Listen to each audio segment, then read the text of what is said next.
Ok, irmãos, o assunto de hoje tem a ver com a educação cristã ou o ensino cristão.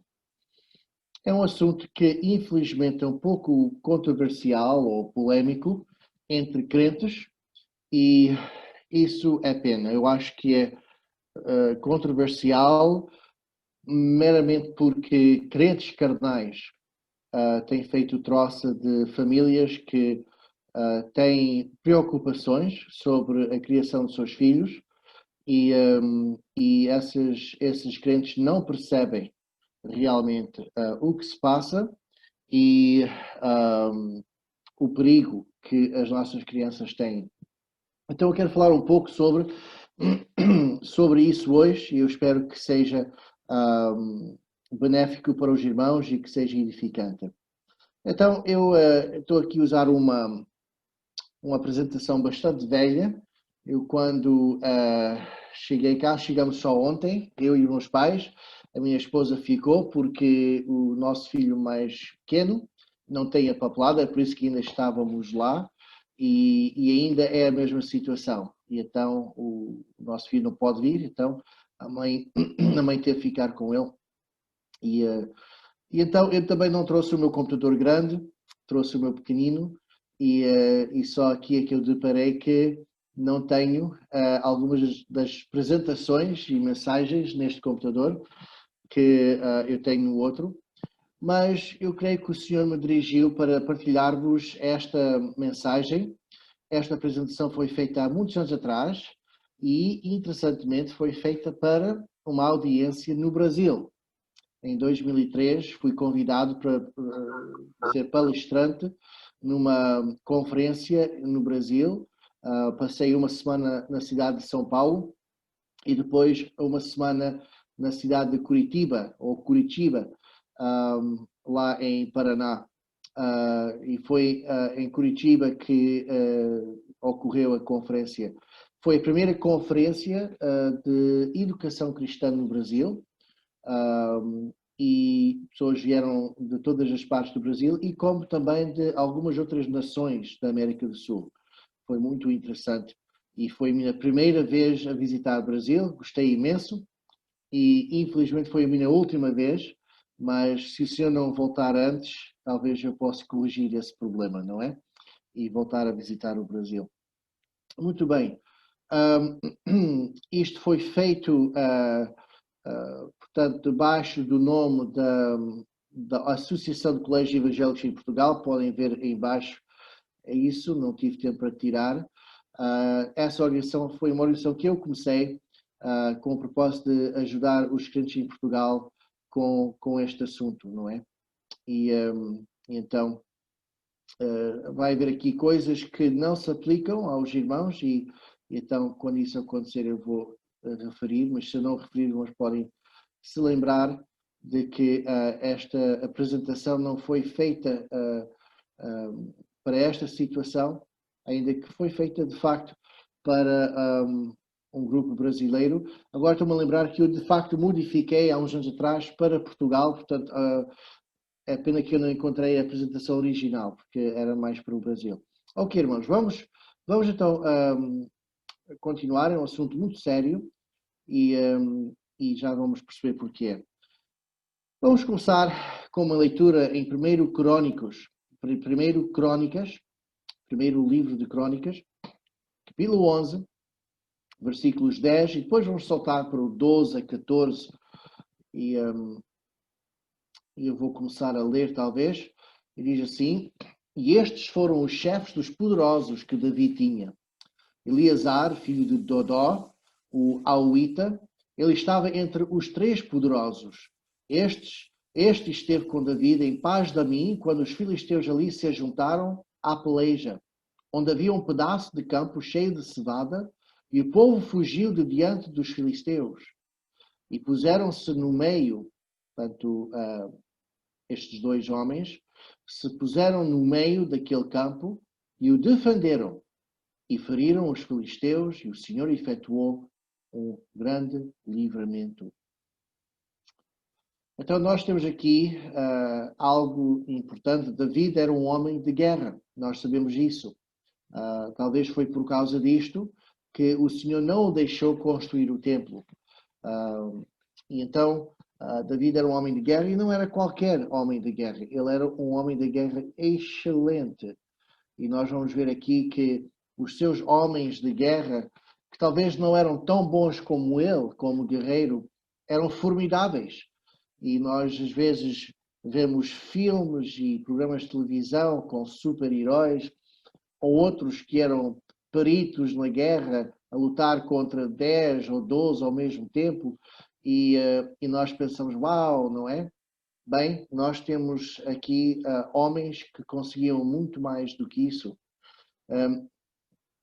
O exército de David incluía forças especiais, tal como hoje em dia, não sei como é no Brasil, mas nos Estados Unidos temos os Marines, em Portugal temos os comandos, os Estados Unidos também têm os SEALs, são forças especiais. Estes homens são homens que realmente podem lutar contra uma dúzia de pessoas e ficar muito bem, não é?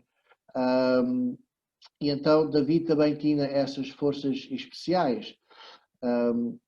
Ele tinha 300 heróis, que eu pus aqui como se fossem comandos jamarins. Estes 300 eram guerreiros tremendos e talvez muito melhor do que muitos dos soldados que nós temos hoje em dia em qualquer país. Depois tínhamos 30 chefes dos heróis. Estes homens eram ainda melhores que esses 300. Eu pus aqui talvez que sejam como os SEALs americanos. Depois temos 3 varões valentes, e estes eram como super soldados. E então nós temos estes homens guerreiros ao lado do David, e Eleazar era um desses 3 super soldados. Ok? E então nós estamos aqui a ver, se nós tivéssemos tempo para ler sobre estes soldados, íamos ver, por exemplo, um deles pegou no osso e foi contra um exército inteiro e matou-os todos. Não é? Muito semelhante a Sansão.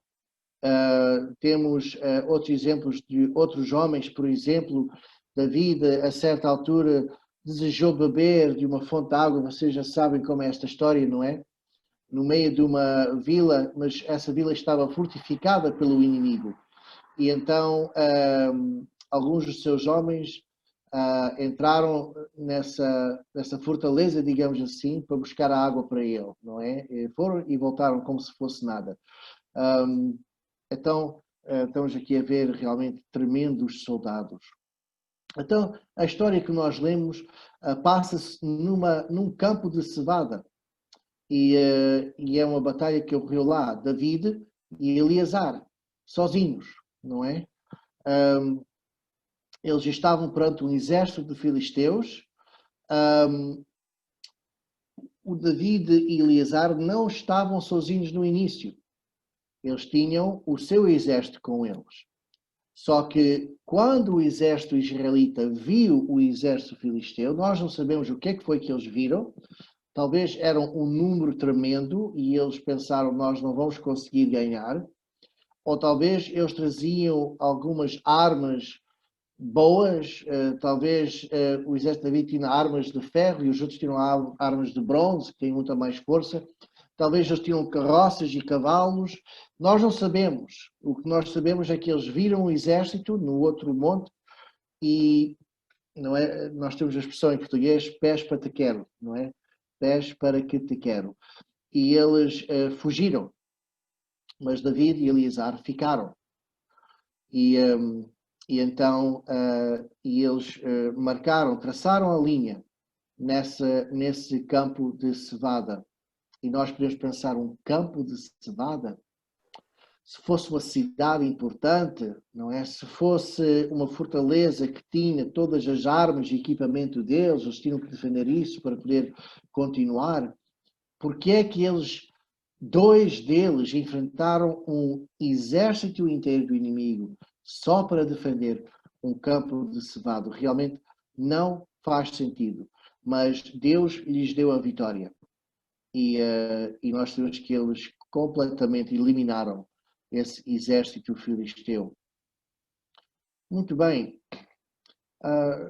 o que é a nossa responsabilidade perante Deus? Nós vemos David e Eleazar a decidirem ficarem e defenderem um campo de cevada. Às vezes nós pensamos, isto não vale a pena, ou seja, não vale a pena lutar por isto, ou não vale a pena lutar por aquilo. Vamos deixar passar isto. Vamos tapar isto com uma pedra, como dizem em Portugal, não é? E muitas vezes nós fazemos concessões e cedências pensando, não vale a pena lutar por isto ou por aquilo. E realmente a diferença é, nós estamos a passar tempo em oração, nós estamos a ler a palavra de Deus, estamos a comungar com Deus para saber dele quais são as batalhas que devemos de lutar e quais são as batalhas que devemos de deixar passar. David e Eleazar decidiram, este campo de cevada é importante, nós vamos defendê-lo. Qual é a nossa responsabilidade perante Deus em termos das nossas crianças, não é? Qual é a importância de passarmos o nosso cristianismo à próxima geração? Não é? Nós muitas vezes pensamos que os nossos filhos vão se converter e vão seguir o Senhor por defeito, por simplesmente serem nossos filhos, mas não é assim que acontece. Só por filhos terem pais cristãos, não faz com que eles também vão seguir o Senhor. E mesmo pais cristãos que façam um bom trabalho a criar os seus filhos, não significa que os seus filhos vão seguir o Senhor. Porquê? Porque os seus filhos não são a ser influenciados somente pelos pais. Nós temos familiares que não são crentes, temos vizinhança que não é crente, temos televisão, rádio, cinema, internet, que todos estão a influenciar nossas crianças, temos escolas que também estão a influenciar nossas crianças. É uma coisa muito importante. Então, o que será a nossa responsabilidade perante Deus e qual é a importância de passarmos o nosso cristianismo para a próxima geração? E nesse treino, se eu posso voltar para trás, que nós temos que dar aos nossos filhos, até que ponto é que certas coisas devemos de eliminar? Quais são as lutas que nós devemos fazer? Vamos lutar contra a internet? Vamos lutar contra a televisão? Vamos lutar contra a maneira de vestir que os nossos filhos querem porque os seus amigos também se vestem assim? Ou vamos deixar isto e aquilo passar? É isso que me fez escolher este título, traçar a linha. Onde é que vamos traçar a linha para que os nossos filhos sejam crentes e para que eles sigam ao Senhor? Então nós temos aqui alguns versículos que nos mostram a importância de passarmos a nossa fé para a próxima geração. Não é só a importância em si, mas a importância nos olhos de Deus, ok? E eu vou só mencionar alguns versículos, eu acho que já vai dar uma ideia muito forte daquilo que Deus pensa sobre este assunto, e eu posso vos garantir, irmãos, que há muitos mais versículos do que aqueles que eu vou mencionar. Então nós temos em Deuteronômio capítulo 6, versículos 4 e 7, e estes versículos são extremamente importantes para o judaísmo, como também para o cristianismo. O judaísmo, quando uma criança chega à idade de contabilidade e eles têm que aprender a ler hebreu e têm que ler um texto em hebreu perante a sinagoga, então a partir desse momento essa criança é considerada homem em termos espirituais, chama-se o bar mitzvah, e hoje em dia também fazem o bat mitzvah para as meninas, e eles têm que citar este versículo, versículo 4, de cor em hebreu, para poderem passar este nível. Também, quando um gentio se converte ao judaísmo, eles também têm que memorizar este versículo, o 4, em hebreu, perante a sinagoga, para serem então incluídos como prosélitos. E este versículo diz, ouve Israel, outras versões dizem, ouve, ó Israel, o Senhor nosso Deus é o único Senhor. Então este versículo é importantíssimo para o judaísmo. É o que os define. Para nós cristãos, esse versículo, mais os próximos, são importantes para nós, porque são versículos que o Senhor Jesus citou várias vezes quando pessoas perguntavam a ele o que é a coisa mais importante a fazer. E nós sabemos que o Senhor muitas vezes, ou várias vezes, diz: amarás, pois, o Senhor teu Deus de todo o teu coração e de toda a tua alma e de todas as tuas forças. Então, nós temos esta passagem que é importantíssima, tanto para judeus como para crentes, e muitas vezes nós esquecemos que ainda há outro versículo nesta mesma passagem, e diz assim: e estas palavras que hoje te ordeno estarão no teu coração, e as ensinarás a teus filhos, e delas falarás assentado em tua casa, e andando pelo caminho, e deitando-te e levantando-te. Então, o Senhor aqui dá a responsabilidade aos pais no povo de Israel para ensinar aos seus filhos estas coisas. E não só ensiná-las no domingo ou num certo dia, em certas horas, mas assentando em casa, andando pelo caminho, deitando-te, levantando-te, ou seja, 24 horas por dia, não é? E aproveitar qualquer situação que surge para ensinar os nossos filhos a amar ao Senhor. E esta é outra questão, é que nós não estamos aqui a ser instruídos para ensinar os filhos sobre o Senhor. Claro que isso é bom e é necessário, mas a ordem aqui do Senhor é para ensinar os nossos filhos como amar ao Senhor. Isto é algo que vem do coração, não vem da cabeça. E muitas pessoas questionam, ou pelo menos duvidam, porque é que os meus filhos não estão a seguir os caminhos do Senhor? Não é? Eu instruí-os sobre tudo quanto ao Senhor, quanto à Bíblia, não é? Levei-os à igreja, porque é que eles não estão a seguir ao Senhor? E a resposta, talvez, porque cada situação e cada caso é diferente, mas muitas vezes a resposta é que os pais não ensinaram-nos a amar ao Senhor. Como é que se pode ensinar os filhos a amar ao Senhor? Isto é interessante. Os portugueses ensinaram, eles é que me deram a resposta para essa pergunta, através do desporto, não é? No Brasil não dizem desporto, dizem esporto, não é? Ou, não sei, o sport, não é? Futebol, vôlei, esses tipos de coisas. Em Portugal chamamos de desporto. Muito bem. Os portugueses amam o futebol, não é? Eu tenho uma vaga ideia que os brasileiros também. Muito bem. Então, aqui em Portugal, muita gente é mesmo doente pelo futebol e pelo seu clube, não é?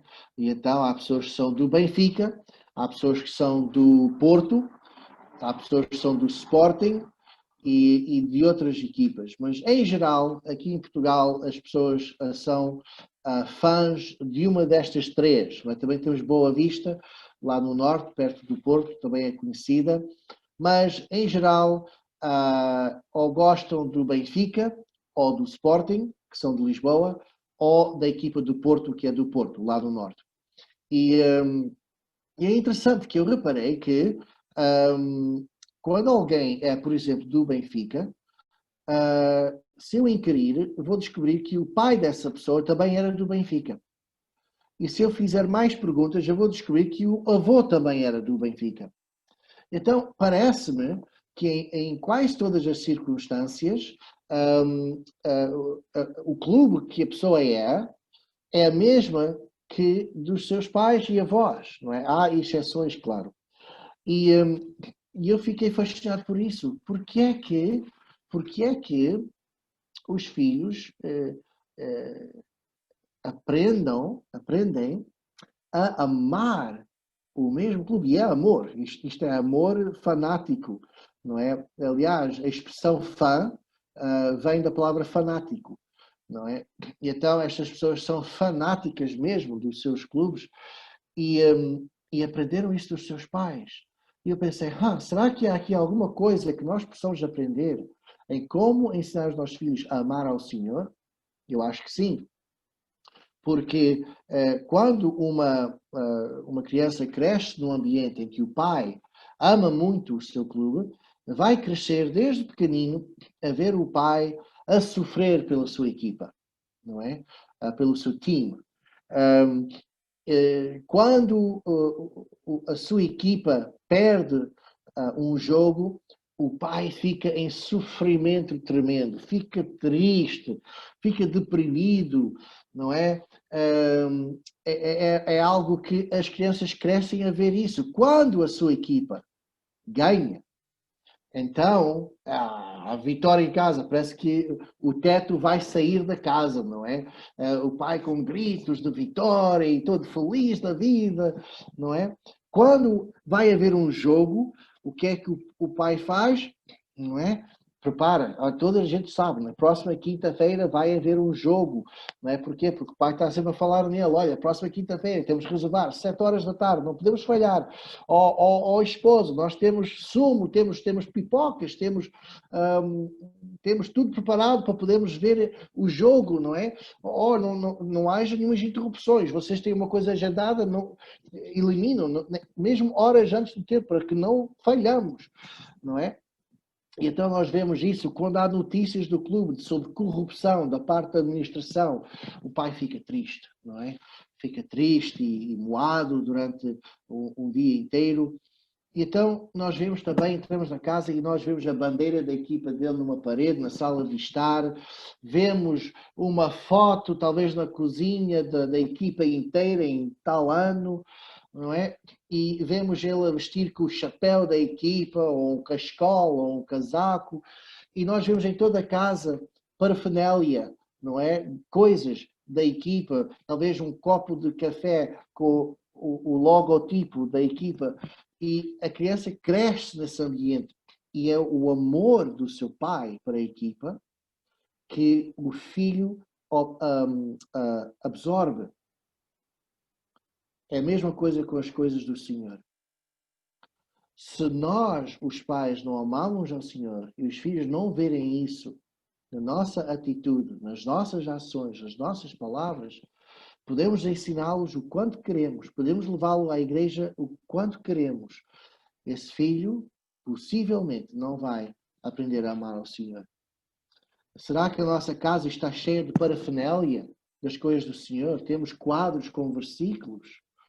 Temos uma Bíblia em cada quarto, cada sala, porque nós queremos às vezes pegar nela e ver onde é que estão as coisas?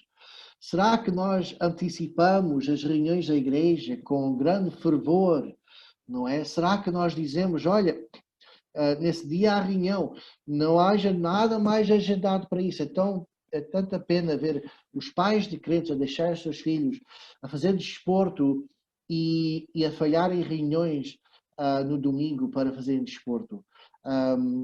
Eu sei que nós não estamos debaixo da lei, eu sei que o domingo não é o sábado do Velho Testamento, mas qual é, como se diz, o que é que estamos a ensinar aos nossos filhos ao deixá-los faltar uma reunião por uma mera bola? Não é? O que é que estamos a ensinar aos filhos? Qual é o entusiasmo que nós temos em ir para a reunião? Ou será que é uma tarefa?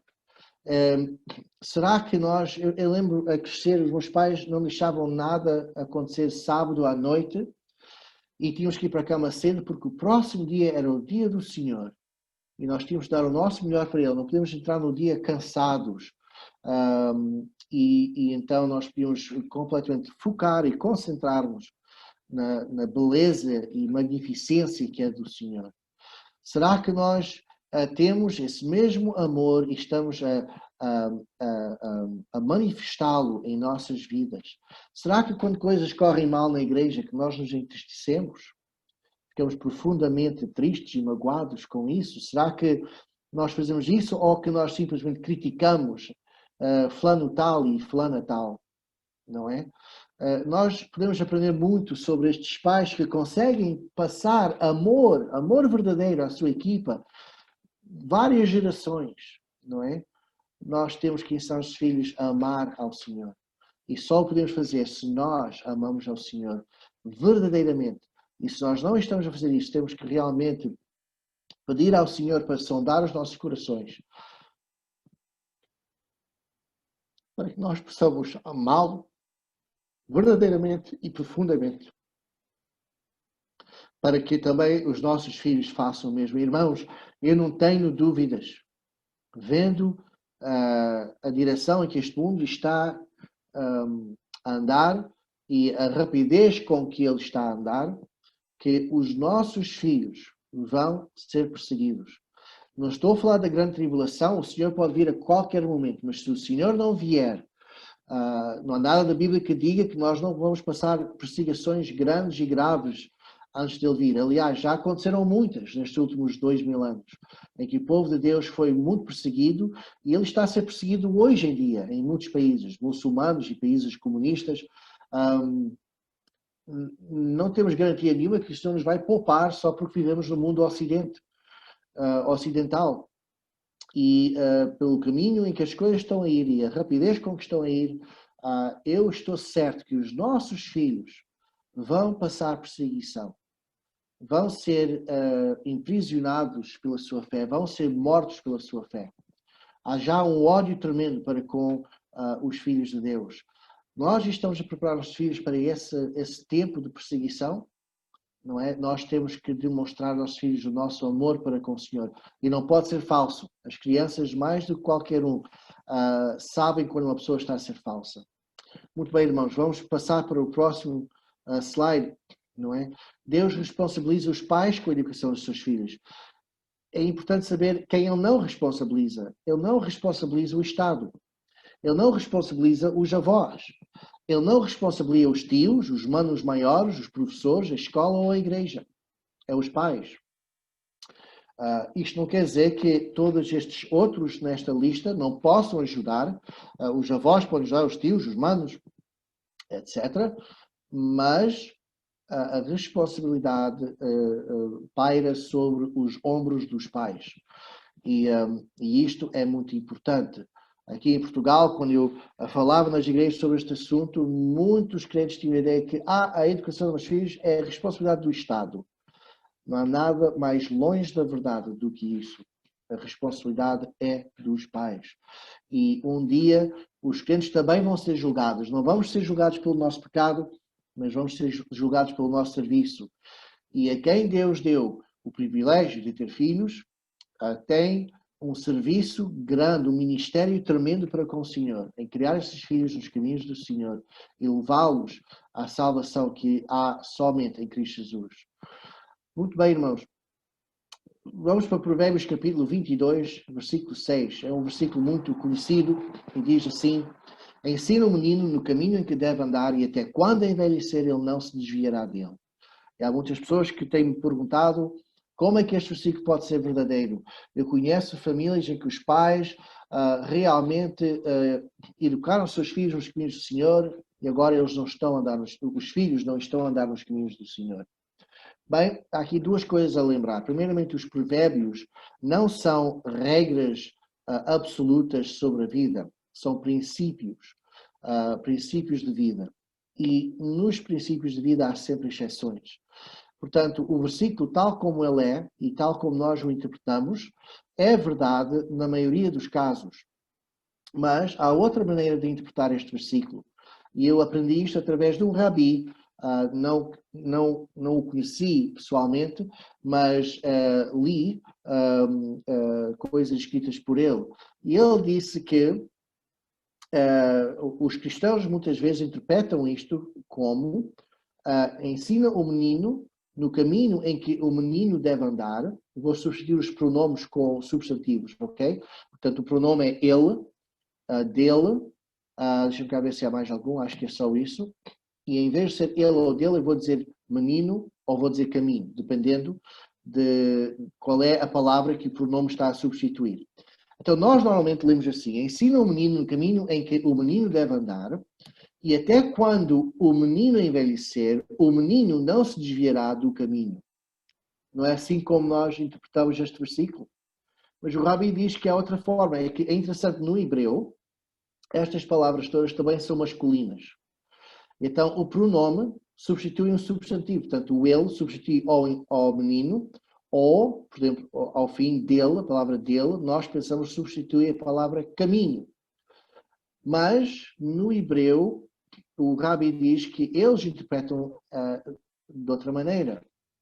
E dizem, ensina o menino no caminho em que o menino deve andar, e quando o menino envelhecer, o caminho não se desviará do menino. Estão a ver a diferença? O caminho não desviará do menino. Ou seja, se nós treinarmos nossos filhos como deve ser, o caminho a Deus fica no coração. Eles podem se desviar dos caminhos do Senhor, mas o caminho para voltar a Deus está no coração. E nós podemos orar durante a nossa vida, se de facto nossos filhos desviaram-se, mas nós os treinamos como deve ser, nós podemos orar ao Senhor e o Espírito Santo pode usar aquilo que eles aprenderam, que ficou no coração e que mais ninguém pode tirar dos seus corações, não é? E o Senhor pode usar isso para que o filho volte a Ele. Eu conheço alguém através do Facebook, conheci durante vários anos, parecia ser um crente bom, e neste Natal passado ele declarou que era homossexual. E a mãe dele é missionária, é na América do Sul, não me lembro o país, se é Colômbia, Venezuela, agora não, eu quero dizer que é Colômbia, mas pode ser outro país. Uma mulher já muito idosa, ela adotou quando ela já tinha uma certa idade e tratou como seu próprio filho e ele adquiriu a cidadania canadiana através dela, tudo isto, e para ela tem sido um grande desgosto. Ela já tem muita idade, ela parece ter quase 80 anos e ele deve ter uns 35 por aí. E nós ficamos tristes, e nós todos temos ouvido coisas assim, talvez não tão dramáticas, e nós pensamos, bem, aqueles pais fizeram um trabalho tão bom a criá-los nos caminhos do Senhor, como é que isto pode acontecer? Bem, como já disse, as crianças têm muitas outras influências, mas uma coisa é certa, se nós fizermos o melhor que pudemos, não só o que dissemos a eles, não só levar à igreja, mas amar ao Senhor com todo o nosso coração em casa, esse caminho foi queimado, digamos assim, nas tábuas de pedra dos seus corações. E o Senhor pode usar isso para que essa pessoa volte aos seus caminhos. E eu conheço exemplos, começando com o meu irmão mais velho, que desviou-se durante umas décadas, mas agora está a voltar ao Senhor. E tenho visto isto com outros, não é? O importante é que nós ensinamos o menino no caminho em que deve andar, não é? E depois esse caminho não se vai desviar dele. Muito bem, o que é que o Senhor pensa então sobre nós ensinarmos aos filhos? É isso que nós estamos a tentar estudar. Salmo 127, versículos 3 a 5, temos aqui várias ilustrações fortes da parte do Senhor sobre o que é que Ele pensa sobre os nossos filhos. É que a nossa sociedade muitas vezes, e muitas vezes os crentes caem nisto também, às vezes tem uma visão sobre os nossos filhos pobre, uma visão que menospreza os nossos filhos. Diz assim então, eis que os filhos são a herança do Senhor. Quem aqui gostava de ter uma herança, não é? Quem aqui gostava de saber que tem um bis-tio, algures que morreu e ele deixou a herança para nós, não é? Uau, ok, agora sou rico. O Senhor nos dá uma herança riquíssima, são os nossos filhos. E depois diz, e o fruto do ventre, o seu galardão. Toda a gente sonha em receber um galardão, de correr uma corrida e ganhar o prémio, ou de ser o melhor vendedor na empresa e receber um prémio. Os nossos filhos são o nosso galardão, irmãos. E que galardão que isso é.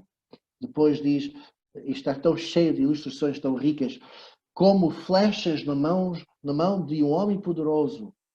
Assim são os filhos de mocidade, são flechas.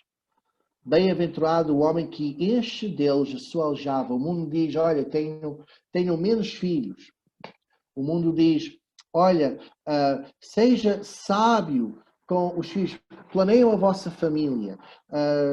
Não é justo para os filhos ter 5, 6 filhos e depois eles estarem a morrer de fome. Não é? São coisas que o mundo diz. O Senhor diz, enche a sua aljava com os filhos, não é? Para o crente que obedece a este mandamento, que também é dito em Gênesis, multiplicai e frutificai, o Senhor vai providenciar. Eu conheço várias famílias que têm 5, 6, 7, 8 filhos e o Senhor providenciou, eles nunca passaram fome, o Senhor cuidou deles. Inclusive a minha esposa, que é uma de 12 filhos, não é? E os pais começaram muito humildes, mas o Senhor abençoou-os para que eles pudessem tomar conta dos seus filhos. É uma bênção que nós temos. Diz aqui, não serão confundidos, mas falarão com os seus inimigos à porta. Não é? Quando nós temos filhos e os criamos como deve ser, isso traz-nos respeito, mesmo da parte dos nossos inimigos. Então nós vemos aqui que o Senhor tem uma visão muito alta dos nossos filhos. Os nossos filhos bem treinados são armas contra Satanás. A palavra de Deus diz que são flechas. Qual é o alvo? Quando nós mandamos uma flecha, não é? Há um alvo sempre. Eu digo que o nosso alvo é Cristo à semelhança. É que eles cresçam, aceitam Cristo como Salvador e cresçam no Senhor e tornam-se mais e mais como Cristo. A minha esperança é que os meus filhos sejam mais próximos e mais semelhantes a Cristo do que eu consegui fazer. E nós queremos isso para os nossos filhos. Qual era a perspectiva do Senhor Jesus Cristo sobre crianças? Sabe que ele falou de crianças? É que Jesus é considerado como o fundador de uma religião mundial e nós temos várias religiões mundiais, cada uma com o seu fundador. Temos o Buda Gautama, o fundador do budismo. Temos, agora não me lembro bem dos nomes, mas os fundadores do hinduísmo, os fundadores do taoísmo, do confucianismo, do muçulmanismo. Temos fundadores desses todos. Nenhum deles falou sobre crianças. As crianças não eram importantes no ensino e doutrinas que eles ensinavam. Mas Jesus é diferente. Jesus fala sobre crianças. E vamos ver a importância. É interessante que nestas outras religiões mundiais, as crianças são vistas de forma má. Não é? São mortas, são violadas. Por exemplo, no hinduísmo, a menina chega à puberdade e a mãe leva a menina para o templo e os sacerdotes lá mandam vir os outros sacerdotes da religião, de todos os templos. Eles passam uma semana a violar a menina. E as mães é que trazem as filhas para lá para isso, porque pensam que isso é como deve ser. É uma porcaria, é uma miséria, é uma decadência completa. Mas o Senhor fala de crianças e Ele fala de uma forma muito positiva. Em Marcos capítulo 10, versículo 14, diz, Jesus, porém, vendo isto, indignou-se. O que é que ele viu? Ele viu os discípulos afastarem as crianças. E diz que Jesus indignou-se. Não se vê esta palavra muitas vezes na Bíblia, a falar do Senhor. Ele não se indignou. Ele viu muita coisa feia. E nós não vemos ele usar esta expressão de indignar-se, mas ele indignou-se e disse-lhes, deixai vir a mim os meninos e não os impeçais, porque dos tais é o reino de Deus. Uau! Todo o povo de Israel a procurar entrar no reino de Deus e Jesus acaba de dizer, deles é o reino de Deus, né? Destas criancinhas. Nós vemos que o Senhor tinha muito amor para com as crianças. Nós temos outra passagem, Marcos 9:42, mas qualquer que escandalizar um destes pequeninos que creia em mim, melhor lhe fora que se lhe pendurasse ao pescoço uma mó de azenha e se submergisse na profundeza do mar. O Senhor falou mal contra os fariseus, falou mal contra várias pessoas, mas ele nunca declarou um castigo a essas pessoas tão severo como ele acaba de fazer aqui. Uma mó de azenha é uma pedra, é um disco em pedra gigante que um cavalo ou um boi ou um burro são amarrados para rodarem essa essa pedra, que chama-se uma mó, para esmagar trigo e outras sementes para fazer farinha. E estas pedras são tão pesadas que mesmo talvez 20 homens não conseguiriam levantar essa pedra. E o Senhor está a dizer que melhor é que alguém fosse amarrado a uma dessas pedras e deitada nas profundezas do mar do que fazer mal a uma criancinha, não é? Nós vemos o amor tremendo que ele tem para as crianças. É interessante que eu não li essa passagem, mas uma destas passagens em que Jesus fala das crianças, diz lá que ele pegou na criança ao seu colo e depois continua a falar. É um momento tenro, não é? Nós não vemos Maomé ou Buda ou Confúcio a fazer isso, não é? Jesus tinha realmente um carinho pelas crianças. Muito bem. Satanás é feroz e incansável. 1 Pedro 5,8 diz: o diabo, vosso adversário, anda em derredor, bramando como leão, buscando a quem possa tragar. Quantos irmãos já viram vídeos no YouTube de leões a caçar? Já vários irmãos já viram, não é verdade? Eu vejo e depois eu paro de ver porque às vezes eu fico triste com o estado da natureza, animais a matarem outros animais, etc.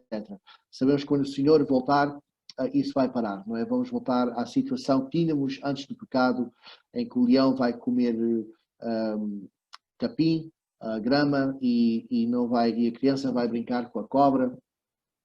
Mas por agora, esse é o estado das coisas. E se já viram alguns destes vídeos, já repararam quem são os alvos dos leões? Quase sempre são os pequeninos, não é? Os veados pequenos, ou seja o que for. E é o mesmo com Satanás. Ele é um leão, buscando a quem possa tragar. Quem é que ele busca mais? As nossas crianças. Acreditam. É o alvo principal dele.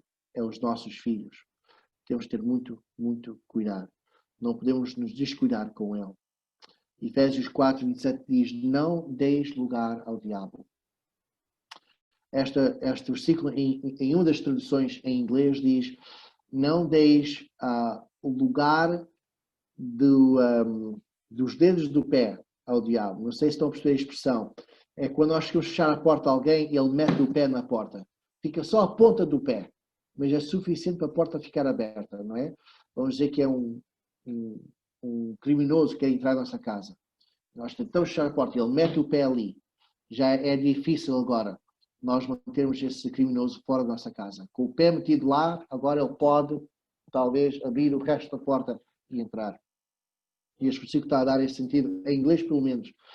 Não deixa ele lugar, quer dizer, nem sequer o suficiente para ele meter a ponta do pé. Ok, irmãos? É isso que quer dizer. E nós temos que fazer isso com os nossos filhos. E quando nós deixamos os nossos filhos ver a televisão, o que querem, quando nós não temos cuidado sobre o que é que eles estão a ver na internet, nós estamos a dar ao diabo muito mais do que só o lugar da ponta do pé.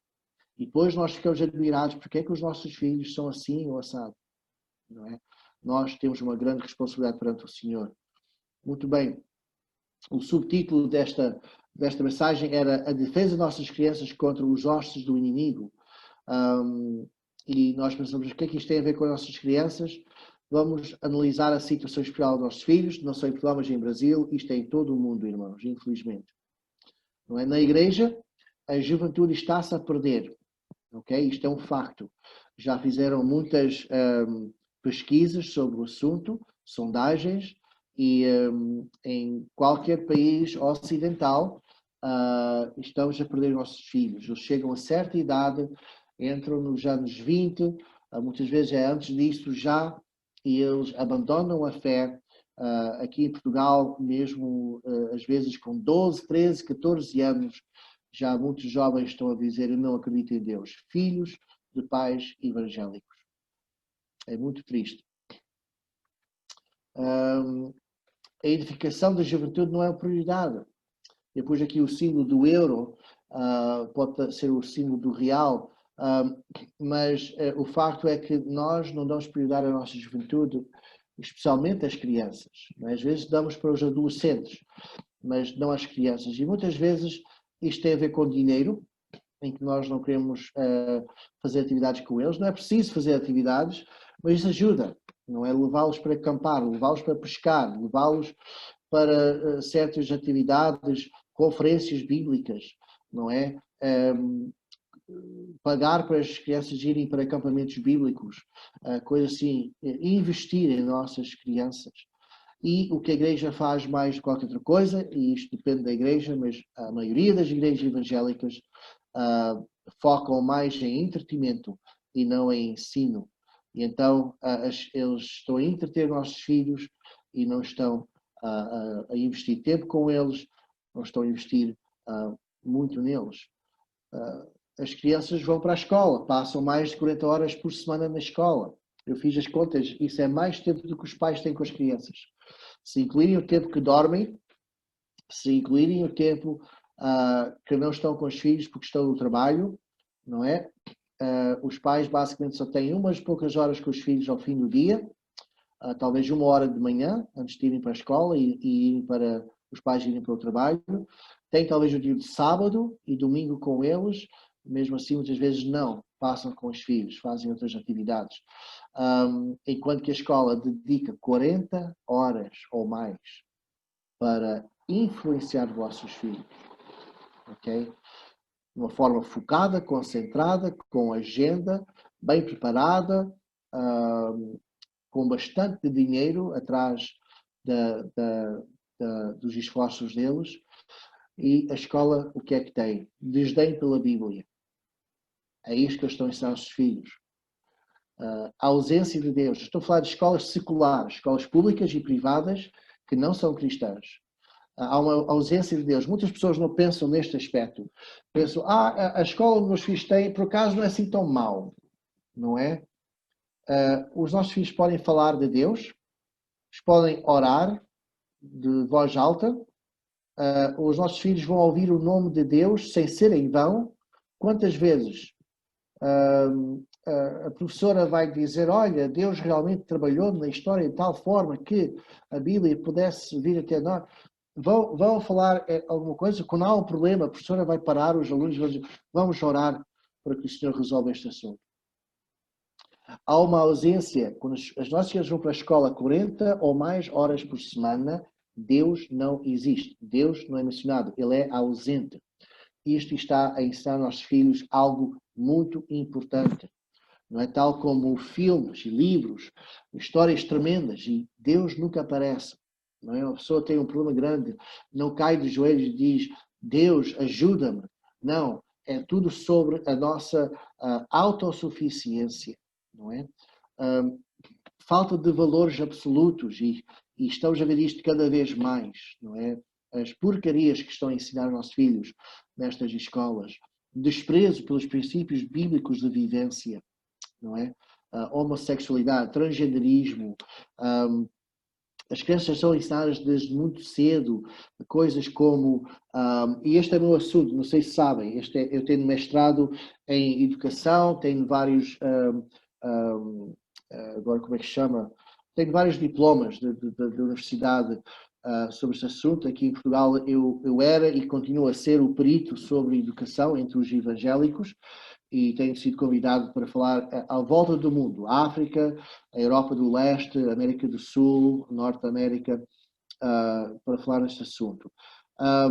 Mas as escolas seculares têm um desprezo pelos princípios. Uma coisa que eles ensinam, e quem é jovem talvez pode testificar que realmente ensinaram isto na sua escola, é um barco, um navio afunda-se e há uns poucos sobreviventes num barco pequeno, não é? E depois eles delineam o que é que cada pessoa é, o que é que faz, é um engenheiro, é uma enfermeira, é um cozinheiro, etc. E depois nós também estamos dentro do barco.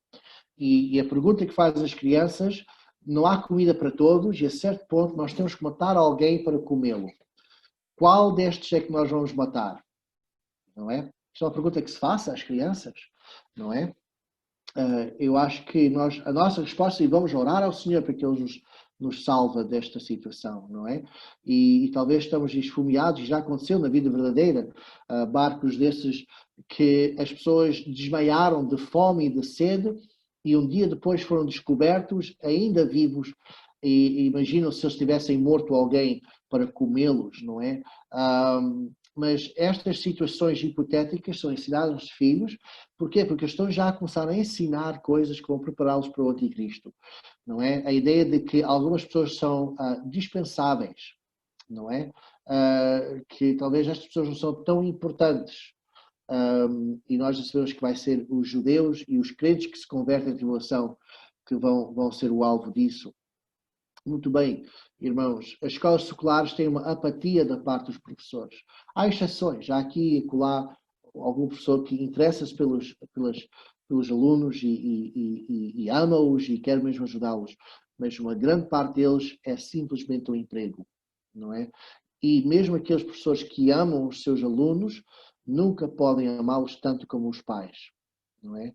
E quando haverá alguma questão mesmo séria ou grave, os professores vão recuar, porque não é com eles, e os pais é que vão ter que lidar com isso.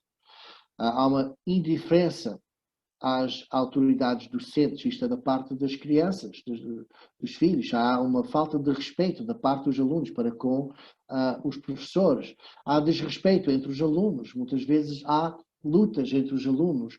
Há o que nós chamamos bullying, que é intimidar outros alunos. Há racismo entre os alunos, mesmo quando os pais não são. Porquê? Porque eles estão a crescer nesse ambiente escolar que é, nós dizemos godless em inglês, em que não há Deus, ímpio, não é? Ímpio vem do, agora não sei se é do grego ou do latim, mas literalmente quer dizer sem Deus. E então não é de admirar que os alunos começam a fazer estas coisas, mesmo alunos dos crentes, filhos dos crentes. Eles têm uma cosmovisão anticristã. Eu surpreendi-me quando eu cresci e passei pelas escolas, não eram cristãs, mas também não eram anticristãs. Hoje em dia, já há uns 15 anos ou 20 anos atrás, já começaram a ensinar às crianças porque é que a criação não é verdadeira, porque é que a Bíblia não é verdadeira. Ou seja, estão a ensinar contra a Bíblia. Não só estão a ser silenciosos sobre o assunto e ensinar a evolução, etc., mas também estão a ensinar como combater as ideias dos cristãos, não é? E da Bíblia. Muitas pessoas que são crentes e dizem eu não concordo com as escolas cristãs, são redomas, não, estamos a proteger as crianças demais.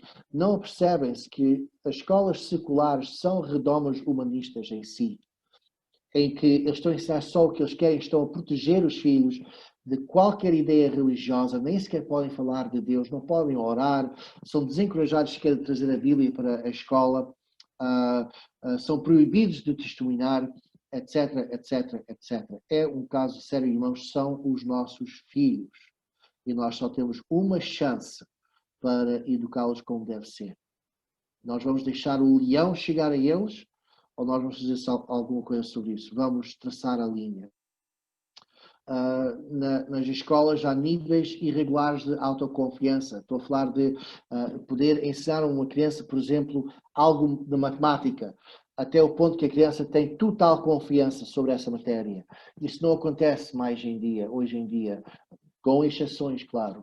Mas os professores estão aflitos para dar toda a matéria antes do fim do ano, não é? E não deixam a criança ganhar essa confiança. Por exemplo, a tabuada.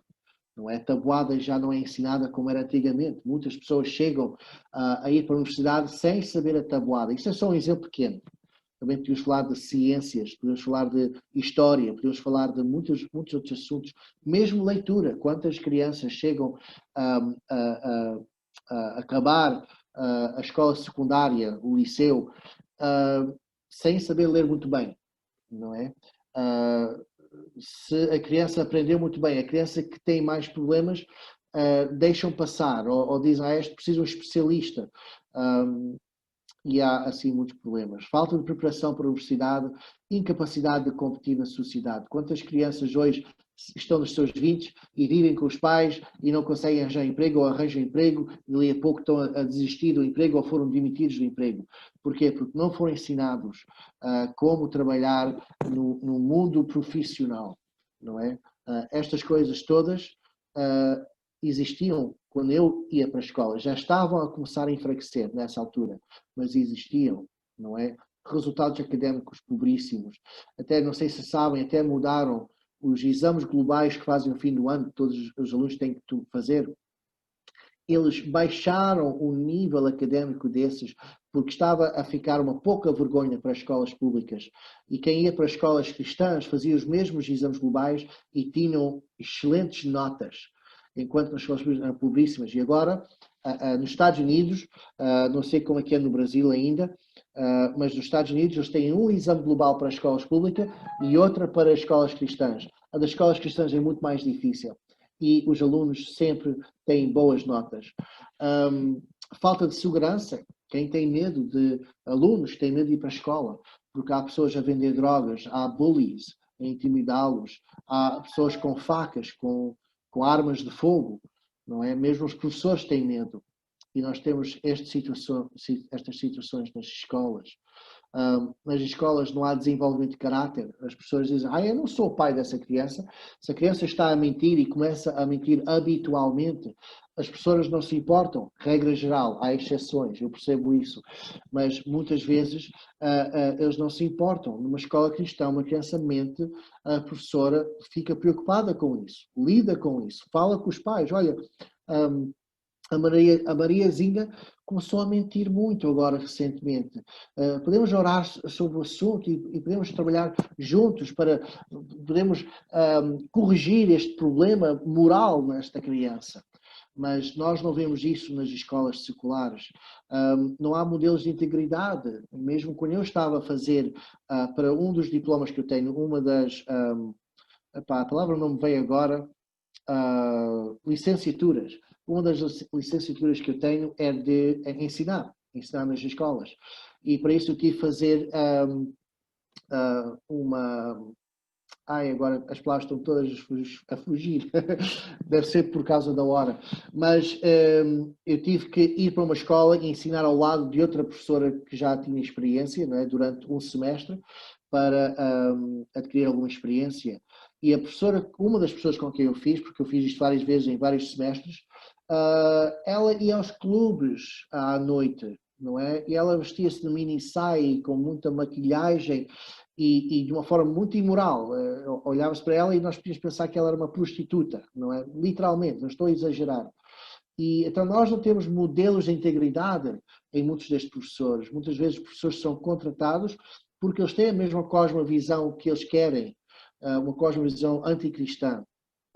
Não há sensibilidade pelo próximo, há estas coisas de sermos sensíveis para os homossexuais e os transgêneros, mas não há sensibilidade nenhuma para ninguém que discorda com eles, não é?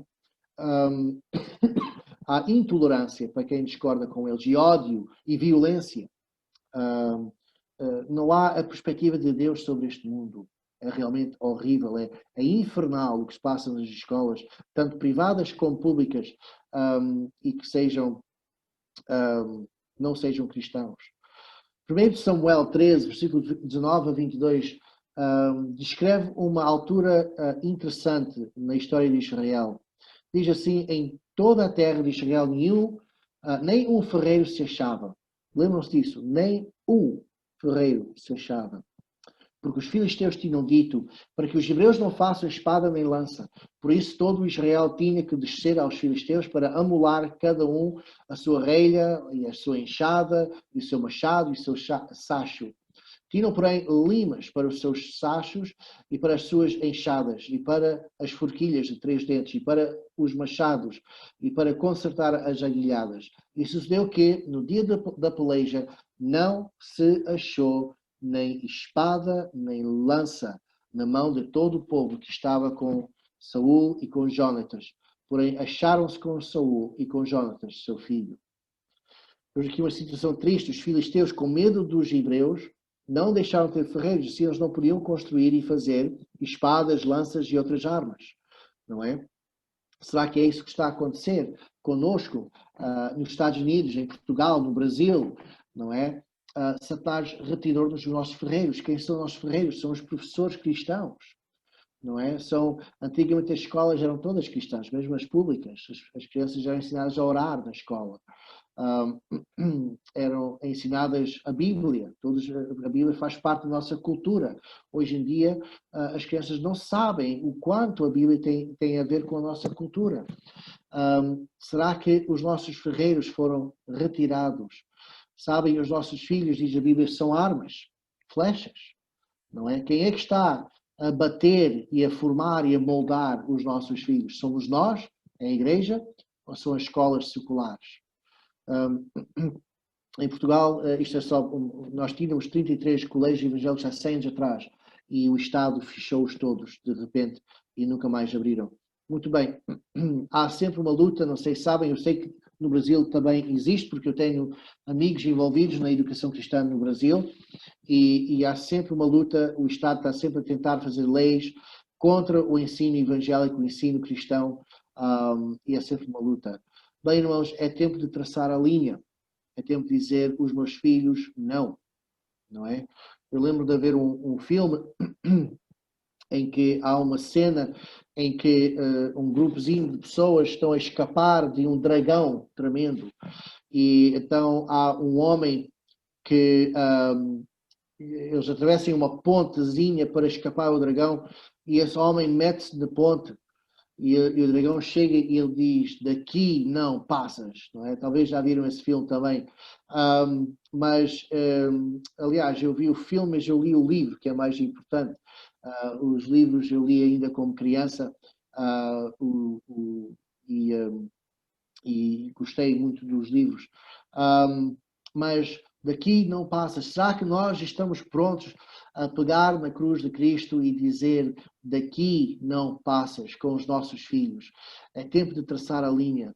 Nós não podemos deixar Satanás conquistar nem mais um campo de cevada. E é por isso que eu comecei com essa parte, essa porção das Escrituras.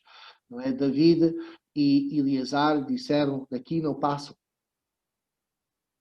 Pode parecer insignificante, um campo de cevada. O que é que nós estamos a deixar Satanás fazer que entre na cabeça e no coração dos nossos filhos? Sai na televisão, sai nos livros, os irmãos têm visto os livros que eles estão a ler. Eu tinha minhas sobrinhas já há uns anos atrás e elas liam e que bom, elas estão a ler. Mas eu peguei num dos livros que elas estavam a ler, que iam buscar na biblioteca ou na escola, e era uma porcaria, feita para adolescentes, cheio de imoralidade. Só porque leem não é bom, não quer dizer que é bom. Temos que escolher o que é que eles estão a ler, temos que verificar o que é que estão a ler, revistas, jornais, internet, etc, etc. Temos que encorajar a leitura da Bíblia em casa. É muito bom os pais lerem a Bíblia todos os dias com os filhos. Uma boa maneira de fazer isso é nas refeições. Estão todos juntados para comer, espero que sim. Espero que a família se junta para comer. Também isso está-se a perder, mas podem ler um capítulo da Bíblia e orar juntos com a família. Pelo menos isso, irmãos. É importante, a palavra de Deus é o poder de Deus para a conversão, tanto do judeu como o grego, mas é também poderoso e mais... estou agora traduzido em inglês, agora estou com muito inglês na cabeça, mas em inglês a palavra de Deus é poderosa e mais afiada do que uma espada de dois gumes. Nós temos que ler a palavra de Deus para os nossos filhos. As nossas famílias é onde nós traçamos a linha. E parece muito intimidante. Tanta coisa contra nós. O mundo, as escolas, os governos. Como é que nós, pequenos, podemos fazer isto com os nossos filhos, treiná-los de uma forma boa e certa? Temos que lembrar que com Deus somos sempre a maioria, não é? Mesmo que contra milhões de demónios e bilhões de seres humanos que odeiam ao Senhor, com Deus nós somos a maioria e o Senhor vai nos ajudar. Muito bem, quais são as soluções? Muitas vezes os pais não têm tempo para contrabalançar a doutrina humanista. Muitas vezes é isso que nós temos que fazer. Se nós não temos outra opção, se não há uma escola cristã perto de nós, se nós não queremos ensinar os filhos em casa, na escola doméstica, se não temos dinheiro para mandar os nossos filhos para uma escola cristã, E isso é triste para mim. Eu já fui diretor de várias escolas cristãs e eu sempre tive a política que se uma família não conseguisse pagar, não tinham que pagar. Não é? A escola estava aberta para todos, mas muitas escolas cristãs não têm essa ótica, não têm essa maneira de ver. O que é que vão fazer estes pais que não podem colocar seus filhos na escola cristã e não podem ensinar em casa por um motivo ou outro? Esses pais têm que estar muito envolvidos na escola dos seus filhos e têm que saber exatamente o que está a ser ensinado, têm que estabelecer um relacionamento com os filhos em que os filhos podem falar com os pais abertamente sobre tudo o que a professora ensina, especialmente coisas imorais. Não é? É muito, muito importante, mas mais importante disso, os pais têm que amar ao Senhor e os filhos têm que ver esse amor. A minha esposa cresceu no lar de 12 filhos e uma coisa que eles todos estão nos caminhos do Senhor, todos têm filhos e também estão nos caminhos do Senhor. E o que eu ouço a minha esposa falar muito é o amor e dedicação que os pais tinham para com o Senhor. Não é? Um amor muito pessoal, muito forte. A igreja não pode sozinha batalhar os média, as escolas, etc. Não é? E então, uma solução de outras, colégios evangélicos e outras soluções é os pais a viverem em comunhão com Deus, pais a passar tempo de qualidade com os seus filhos, igrejas a investirem mais nas crianças e não só nos adolescentes, e um contínuo seguimento dos pais e da igreja quanto às escolas. É bom saber o que se passa.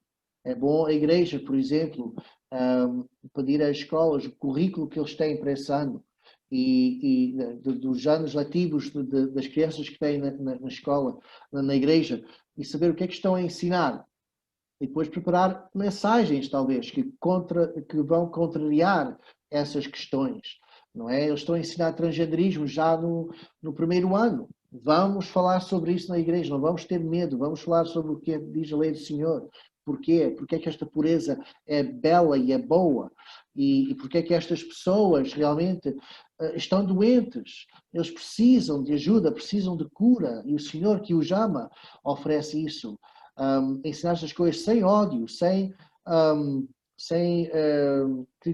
criticismo indevido, mas com amor e com a paixão que o Senhor também ensina.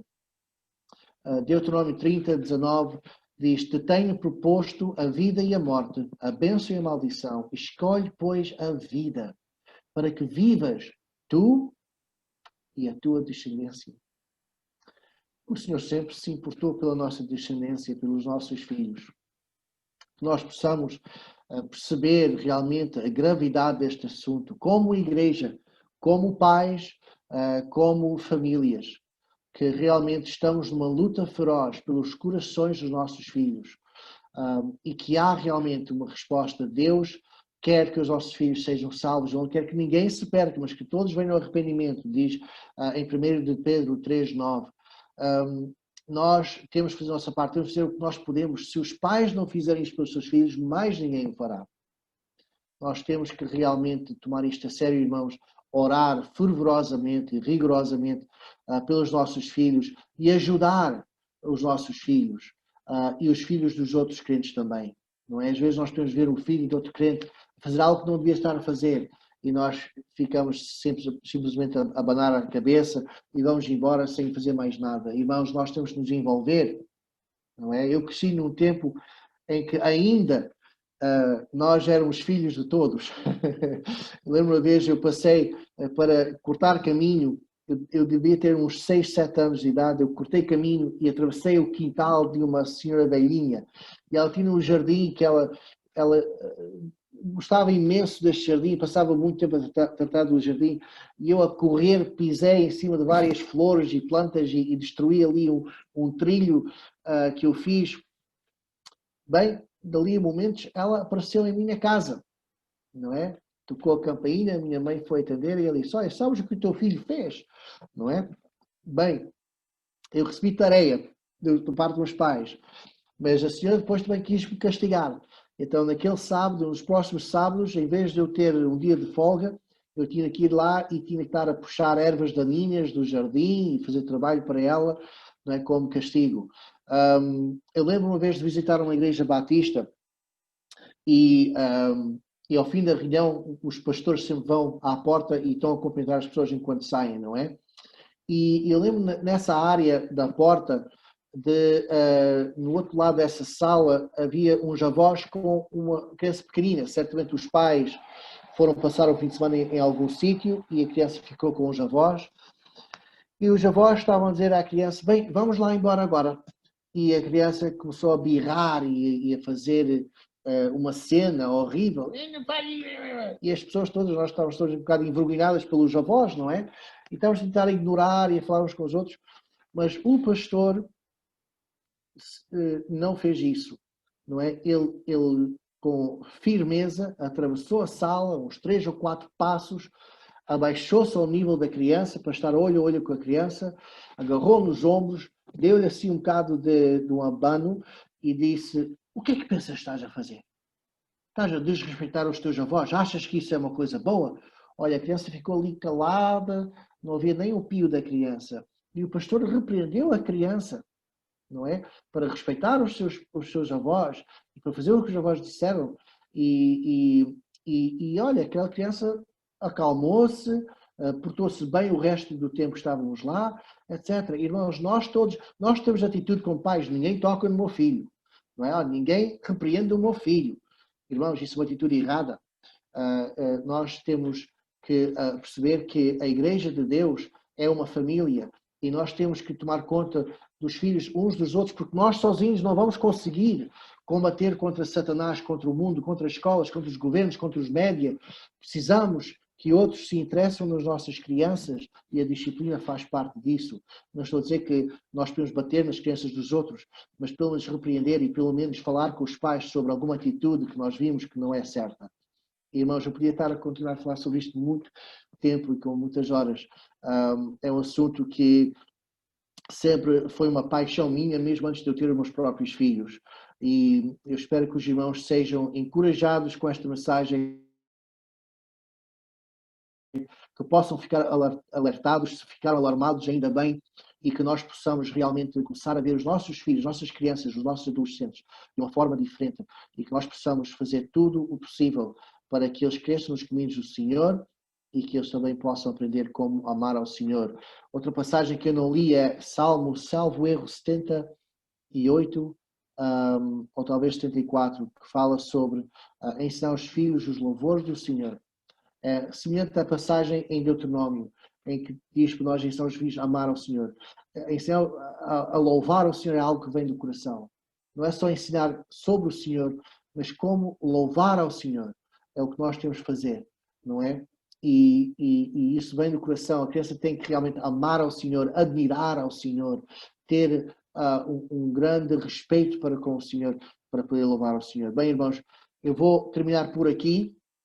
Muito obrigado pela vossa atenção e pelo vosso tempo.